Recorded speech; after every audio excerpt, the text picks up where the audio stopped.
नमस्कार, news nation के digital platform पर आप सभी का स्वागत है। मैं हूं आपके साथ पल्लवी राजपूत।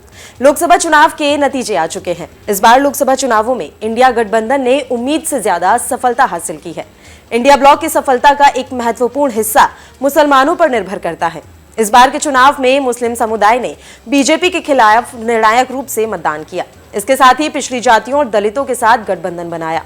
यही वजह है कि इस बार बीजेपी को स्पष्ट बहुमत नहीं मिल पाया है। यूपी में समाजवादी पार्टी और पश्चिम बंगाल में टीएमसी को इसका फायदा साफ तौर पर मिला। राजनीतिक विश्लेषकों का कहना है कि ऐसा पसमानदा यानी कि मुसलमानों में सबसे सामाजिक और आर्थिक रूप से पिछड़े के प्रति बीजेपी की असफल पहुंच और चुनाव अभियान के दौरान मुस्लिम विरोधी बयानबाजी के कारण हुआ। हालांकि पिछड़े मुस्लिम गठबंधन को सक्षम करने वाला सबसे महत्वपूर्ण कारक बीजेपी की घोषणा थी कि ओबीसी कोटे के भीतर मुस्लिम आरक्षण को हटा दिया जाएगा। जबकि बीजेपी अभियान विकसित भारत या विकास के एजेंडे के साथ शुरू हुआ।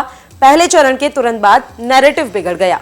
पीएम मोदी के पसमानदा आउटरीच को दोहराव भाषण में वह पसमानदाओं के बारे में बोलते थे और फिर दूसरे भाषण में मुसलमानों को घुसपैठिया कहते थे। मोदी ने टीएमसी पर मुस्लिम वोट बैंक को खुश करने का आरोप लगाया। उन्होंने कांग्रेस पर निशाना साधते हुए कहा कि वे हिंदुओं की संपत्ति जब्त कर उसे मुसलमानों में बांट देंगे। उन्होंने कांग्रेस पर तुष्टीकरण की राजनीति करने का आरोप लगाया।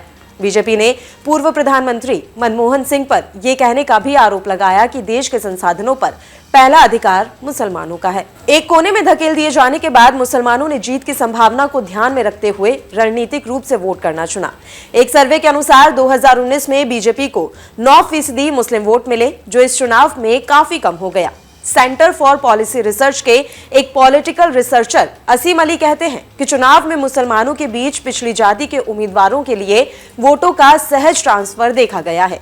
इसमें सपा और कांग्रेस के अधिकांश मुस्लिम उम्मीदवार यूपी में जीते। सहारनपुर सीट से कांग्रेस ने इमरान मसूद को चुनावी मैदान में उतारा है। इमरान मसूद जीत चुके हैं। कैराना सीट से समाजवादी पार्टी ने इकरा हसन को मैदान में उतारा। इकरा लोकसभा का चुनाव जीती। मोहिबुल्लाह नदवी 87,000 वोटों से जीत चुके हैं। संभल से समाजवादी पार्टी के जिया उर रहमान बर्क अपने दादा का किला बचाने में कामयाब रहे।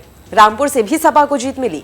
गाजीपुर से समाजवादी पार्टी के उम्मीदवार अफजाल अंसारी को बड़ी जीत मिली है। तो आपको हमारा ये वीडियो कैसा लगा, हमें कमेंट बॉक्स में जरूर बताएं।